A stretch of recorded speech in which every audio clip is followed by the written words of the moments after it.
Latest எபிசோடுகளை விளம்பரங்களே இல்லாமல் காணுங்கள்.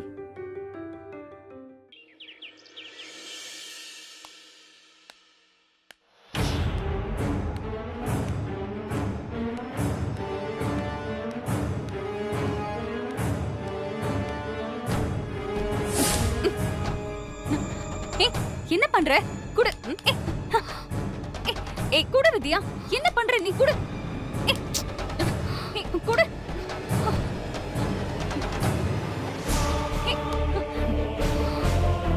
என்ன யாருக்கும் தெரியக்கூடாதுன்னு போன்ல நீ பேசின ரெக்கார்ட் எல்லாம் அழிச்சிட்டியா? நான் யார்கிட்ட பேசினேன்? என்ன சொல்ற நீ? நடிக்காதடி, உண்மையை சொல்லு. ஏன் அப்படி பண்ண? நான் என்ன பண்ண? நீ தானே என் ரூம்ல பணத்தை மறைச்சு வச்சு அத்தைக்கு இவ்ளோ பெரிய பிரச்சனையை கொடுத்திருக்க. என்ன விளையாடுறியா? நீ தான் இந்த குடும்பத்துக்குள்ள புகுந்து விளையாடிட்டு இருக்க. உனக்கும் எனக்கும் தான் பகை. மோதுறதா இருந்தா நீ என்கிட்ட தானே நேரடியா மோதணும். அதை விட்டுட்டு என் அத்தைய பழி வாங்கிட்டு இருக்க. வித்யா, நீ தேவையில்லாம பேசிட்டு இருக்க. நாங்க எத்தனை பேர் உன்னை வெறுத்தாலும் அத்தை உன்னை தான் சொந்த பொண்ணு மாதிரி தானே பாக்குறாங்க. அந்த நன்றி உணர்ச்சி உனக்கு கொஞ்சம் கூட இல்லையா? நிறுத்துறியா? உன் கற்பனைக்கெல்லாம் நான் ஆளாக முடியாது. நான் எதுக்கு ஆண்டிய மாட்டி விட நினைக்கணும்? நீ நினைப்படி. ஊர்ல வச்சு அத்தை உன்னை அடிச்சிட்டாங்கல்ல, அதுக்கு பழி வாங்குறதுக்கு இப்படியெல்லாம் யோசிப்ப நீ. நீ எவ்வளவு பெரிய கேடி கிரிமினல்னு எனக்கு நல்லாவே தெரியும். நீயே உண்மையை ஒத்துக்கிட்டா அது உனக்கு நல்லது. என் அத்தை கிட்ட நானே பேசி உன்னை மன்னிக்க சொல்றேன்.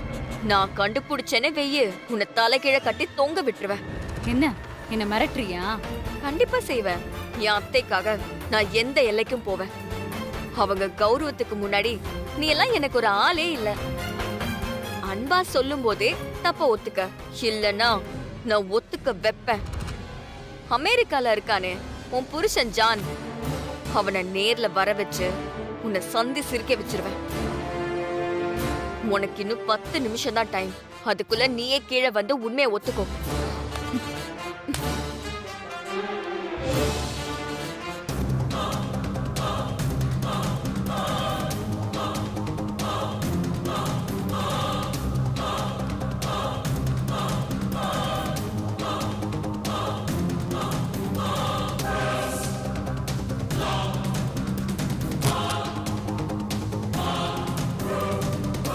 ஆண்டி, நான் கிளம்புறேன். எங்க போற? இதுக்கு மேல என்னால இந்த வீட்ல இருக்க முடியாது. நான் யுஎஸ் கிளம்புறேன்.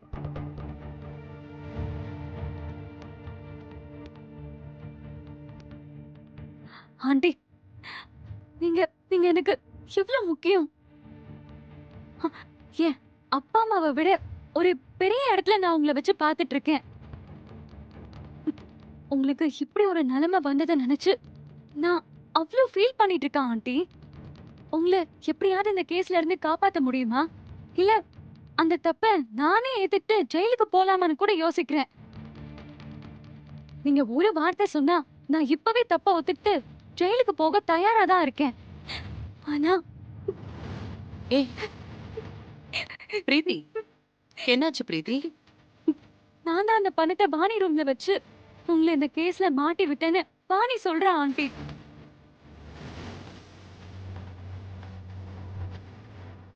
ஆண்டி, நான் எப்படி உங்களை ஜெயிலுக்கு அனுப்ப நினைப்பேன்? இதுக்கு மேல நான் இந்த வீட்ல இருந்தா இங்க என்ன தப்பு நடந்தாலும் அதுக்கு நான் தான் காரணம்னு எல்லாரும் பேசுவாங்க ஆண்டி. ஏற்கனவே இங்க எல்லாரும் என்ன ஒரு எதிரியா தானே பாத்துட்டு இருக்காங்க. அதனால நான் உங்களை விட்டு விலகி இருக்கலாம்னு முடிவு பண்ணிட்டேன் ஆண்டி. நான் உங்களை தூரத்துல இருந்து பார்த்து சந்தோஷப்பட்டுக்கிறேன். இத்தனை நாள் என்ன நீங்க உங்க பொண்ணு மாதிரி பாத்துக்கிட்டீங்க. அதுக்கு ரொம்ப நன்றி ஆண்டி. நான் கிளம்புறேன்.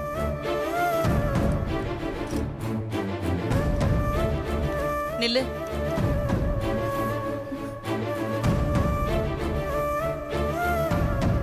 உள்ள போ. இல்ல ஆண்டி, நான் சொன்னா நீ கேப்பியா மாட்டியா?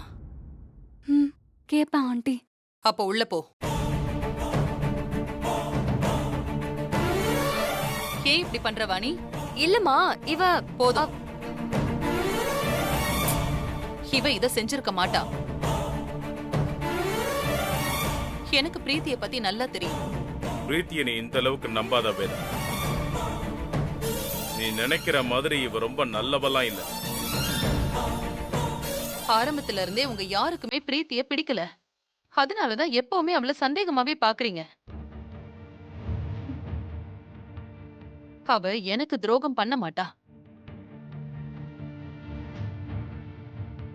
வாணி, நானே நிறைய மன உளைச்சல்ல இருக்கேன். ப்ளீஸ் என்ன கஷ்டப்படுத்தாத.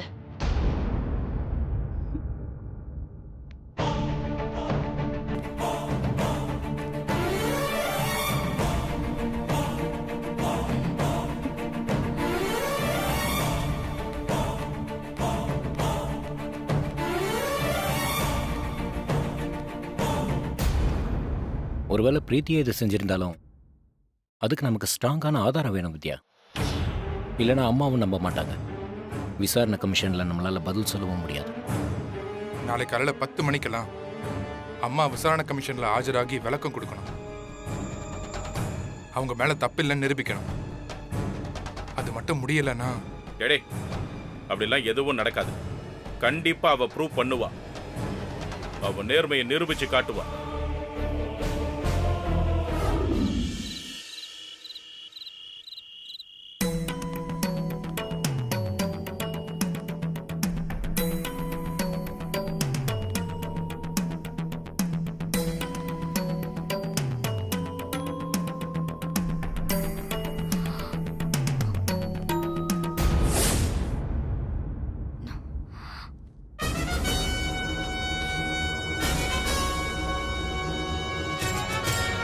என்ன இது?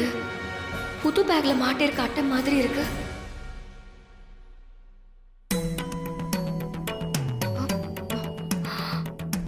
நான் புதுசா எந்த பேக்கும் வாங்கலையே. இது எப்படி என் ரூமுக்கு வந்துச்சு?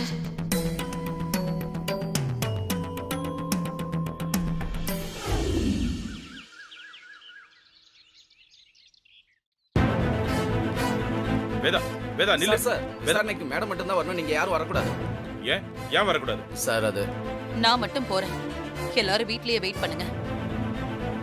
என்ன நான் ப்ரூவ் பண்ணிட்டு தான் நான் திரும்ப வருவேன். வேதா,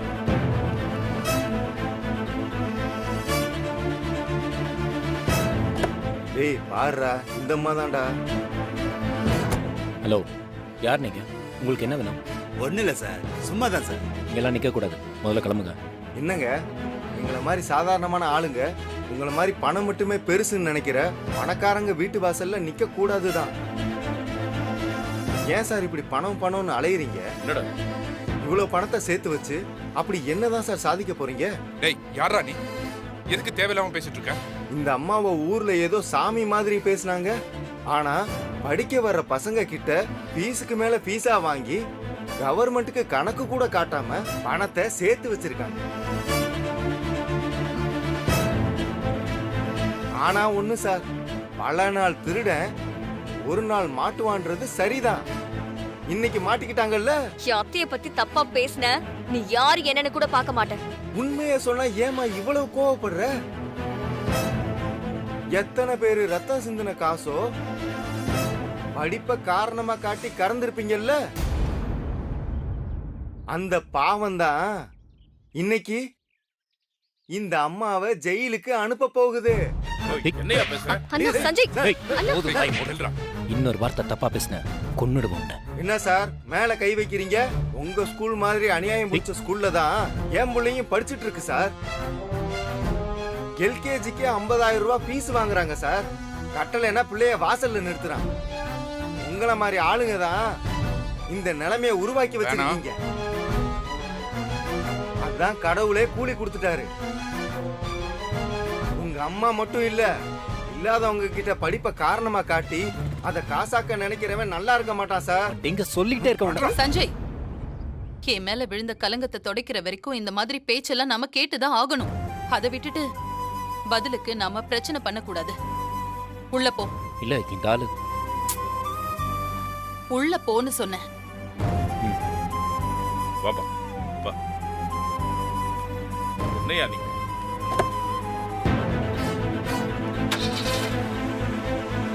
ஸ்ட்ரைட்டா அப்படியே ஜெயிலா சஞ்சய் விடு. நல்லா அனுபவி. ஆமா போலாம். சஞ்சய், அதை விட நாம இப்போ உடனே ஒரு முக்கியமான இடத்துக்கு போகணும். எங்க போகணும்? வா சொல்றேன்.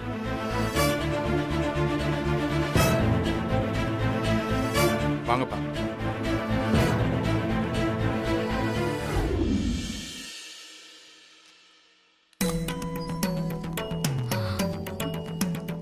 சொல்லுங்க சார். ஆ, இது உங்க கடையில வாங்கின பேகா?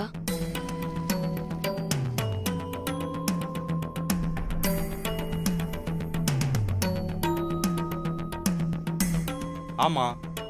வந்து இதை யார் வாங்கிட்டு போனாங்கன்னு உங்களால சொல்ல முடியுமா? இல்ல சார், கஸ்டமர் டீடைல்ஸ்லாம் கொடுக்க முடியாது சார்.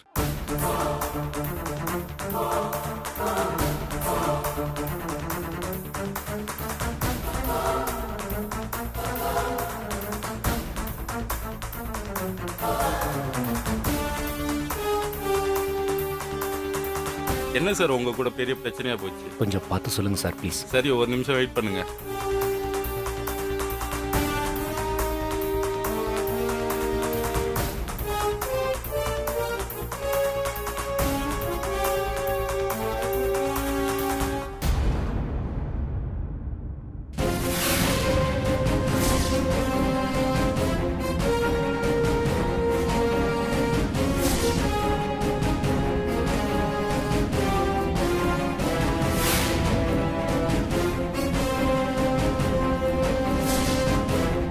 இவனா?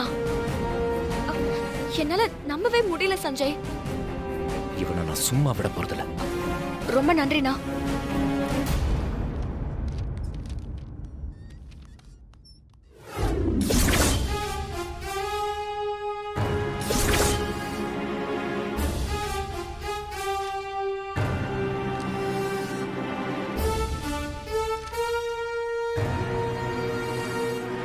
ஆரம்பிக்கலாமா மேடம்? ஆரம்பிக்கலாம். உங்க மேல வச்சிருக்கிற இந்த குற்றச்சாட்டுக்கு உங்களோட விளக்கம் என்ன? நான் என்னோட முதல் இன்ஸ்டிடியூஷனை ஆரம்பிச்சதுல இருந்தே ஐடி ஃபைல் பண்ணிட்டு இருக்கேன். இது வரைக்கும் என் மேல சின்னதா ஒரு மிஸ்டேக் கூட வந்ததே இல்ல. எங்க டிபார்ட்மெண்ட் சார்பா நாங்களே உங்களை பாராட்டி இருக்கோம். ஆனா எப்படி இந்த மாதிரி ஒரு தப்பு செஞ்சீங்கன்னு எங்களுக்கே ஆச்சரியமா இருக்கு. சார், இன்னைக்கு எஜுகேஷன் மிகப்பெரிய பிசினஸா மாறிட்டு இருக்கு. ஆனா நான் அப்படி செய்யல. கவர்மெண்ட் சொல்றதை விட அதிகமான பெர்சன்டேஜ்ல ஃப்ரீ எஜுகேஷன் கொடுத்துட்டு இருக்கேன். என் தேவை போக நான் சம்பாதிக்கிற மொத்த பணத்தையும் அதுக்கு தான் நான் செலவு பண்றேன். தெரியும் மேடம், என் பையனும் என் டிரைவரோட பொண்ணும் ஒரே கிளாஸ்ல உங்க ஸ்கூல்ல தான் படிக்கிறாங்க. அந்த ஈக்குவாலிட்டியை உருவாக்குனதுல உங்களோட பங்கு ரொம்ப பெருசு. அதனால தானே கவர்மெண்டே உங்களுக்கு அந்த அவார்டை அனௌன்ஸ் பண்ணாங்க. நீங்க அந்த சோஷியல் ஈக்குவாலிட்டியை ஏத்துக்கிட்ட மாதிரி இங்க எல்லாரும் ஏத்துக்கிறது இல்ல சார். அது இங்க பல பேர் கண்ணை உறுத்திக்கிட்டு இருக்கு. எனக்கு நேரடியாவோ மறைமுகமாவோ பல எதிரிங்க வளர்ந்துட்டு இருக்காங்க. அந்த மாதிரி ஏதோ ஒரு எதிரியோட சதிதான் என்னை இன்னைக்கு உங்க முன்னாடி உட்கார வச்சிருக்கு. நீங்க இப்படி மொத்தம் பொதுவா சொன்னா எப்படி மேடம்? யாரு என்னன்னு எவிடன்ஸ் இஷ்யூ பண்ணுங்க, அதான் எங்களுக்கு முக்கியம். மனசாட்சியை விட பெரிய சாட்சி வேற இருக்குமான்னு எனக்கு தெரியல சார். அந்த பணத்தை என்னோட வீட்ல இருந்து தான் எடுத்தாங்க, அதை நான் மறுக்கல. அது அக்கவுண்ட்ஸ்ல வராத பணம்னு தான் கேஸ் ஃபைல் பண்ணிருக்காங்க. இப்போ அது ஏன் பணம்னு நான் ப்ரூவ் பண்ணா என்ன நிரபராதின்னு நீங்க அனௌன்ஸ் பண்ணிடுவீங்க, அப்படிதானே? ஆமா மேடம். அப்படி ஒரு டாக்குமெண்ட் ரெடி பண்ணி கொடுத்து அது ஏன் பணம் தான் நான் ப்ரூவ் பண்றது ரொம்ப கஷ்டம்னு நினைக்கிறீங்களா? இத நான் ஒரு பிசினஸா பண்ணல சார். அடுத்த தலைமுறைய உருவாக்குற கல்வியை கொடுத்துட்டு இருக்கேன். அந்த கல்வியில இருக்கிற அறம் என்கிட்டயும் இருக்கணும். சட்டத்துல இருக்கிற கேப்பை யூஸ் பண்ணி இந்த கேஸ்ல இருந்து நான் வெளியில வந்தா அது என்னோட ஸ்டூடெண்ட்ஸ்க்கு ஒரு தப்பான உதாரணமா மாறிடும். அத நான் செய்ய மாட்டேன். என் ஆடிட்டரும் என் லாயரும் இதுக்கு எத்தனையோ வழிய சொன்னாங்க. அது எதையுமே நான் ஏத்துக்கல. அது ஏன் பணம் இல்ல, அதான் உண்மை. அதை தாண்டி அதை நிரூபிக்கிறதுக்கு என்கிட்ட வேற எந்த ஆதாரமும் இல்ல. இப்படி சொன்னா எப்படி மேடம்? இதனால நாங்க உங்களை குற்றவாளின்னு டிக்ளேர் பண்ண வேண்டி வரும். பரவாயில்ல, எனக்கான நீதி தாமதமா தான் கிடைக்கும்னா அதுக்காக நான் வெயிட் பண்ண தயாரா இருக்கேன். Any other questions? நான் ஒன்னு கேட்கணும் சார். கேளுங்க.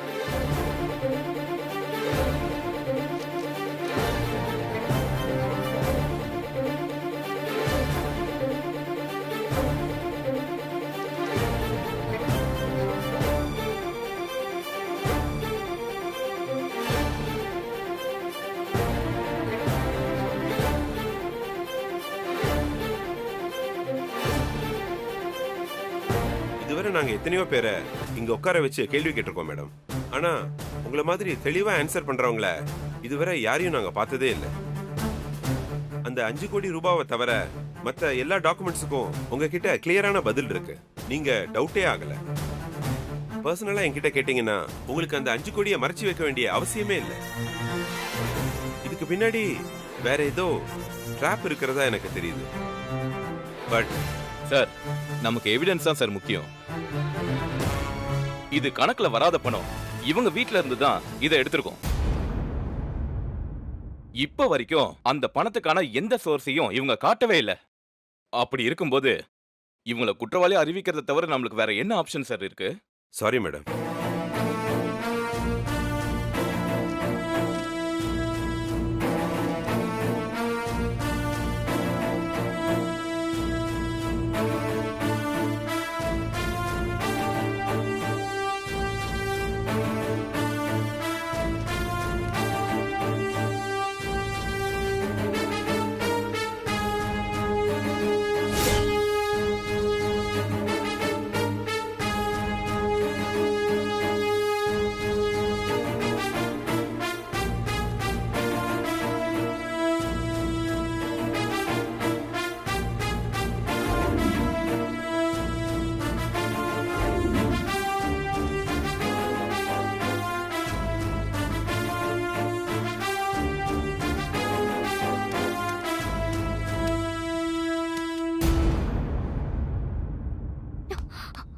நிறுத்துங்க.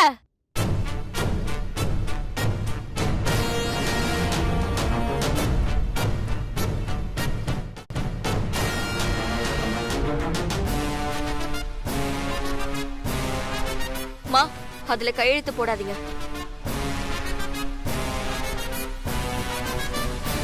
என்ன சார் இது? தெரியலையே. என்னம்மா நீ திடீர்னு வந்து பிரச்சனை பண்ணிட்டு இருக்க? நீங்க யாரு? இவங்களோட மருமக சார். நேத்து என் வீட்டுக்கே வந்து போராட்டம் பண்ணான்னு சொன்னல, அது இந்த பொண்ணு தான். நீங்க தானே அது? ஆமா சார், என் போராட்டத்துக்கு ஒரு முடிவு கிடைச்சிருச்சு. எங்க வீட்ல அந்த பணத்தை மறைச்சு வச்சது யாருங்கிற உண்மைய நான் கண்டுபிடிச்சேன். யாரு? இதோ சத்தியத்துல பெரிய சர்டிபிகேட்டே வாங்கின மாதிரி உட்கார்ந்து இருக்காரு உங்க அதிகாரி சத்தியமூர்த்தி.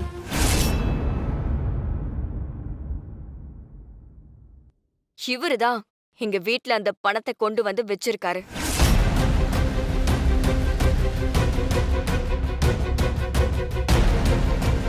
ஏமா நீ யார் மேல குற்றச்சாட்டு வச்சிருக்கன்னு தெரியுமா? இருங்க சார், நான் தானே ரைடு போய் இவங்க செஞ்ச தப்பெல்லாம் கண்டுபிடிச்சேன். அதான் கடைசியா எந்த ஆதாரமும் இல்லைன்னு என்னையே குற்றவாளி ஆக்குறாங்க சார். இது என்னமோ புதுசா இருக்குமா? இப்படியே பேசிட்டு இருந்தேனா நீயும் ஜெயிலுக்கு போக வேண்டியதான். என்ன மேடம், நீங்க போறது பார்த்தாம உங்க கூடிய உங்க மருமகளையும் கம்பி என்ன வர சொன்னீங்களா? நிறுத்துங்க. என்ன சொன்னீங்க? நான் ஜெயிலுக்கு போவேனா? இன்னும் கொஞ்ச நேரத்துல நீங்க தான் கம்பி என்ன போக போறீங்க.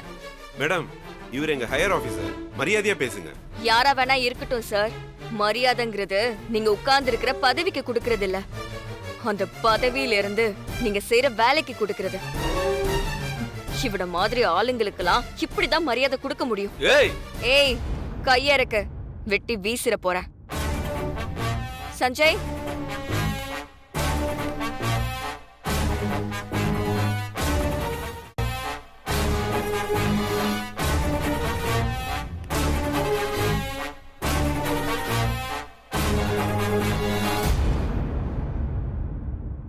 என்னென்னமோ பேசுனீங்க, இப்ப பேசுங்க சார்.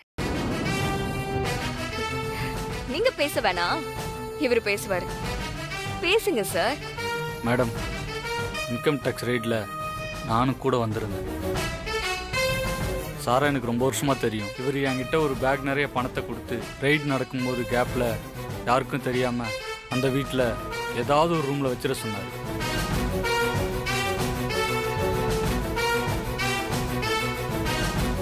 அந்த பணத்தையே சீஸ் பண்ற மாதிரி டிராமா பண்ண சொன்னாரு. நான் அவர் சொன்ன மாதிரியே செஞ்சேன்.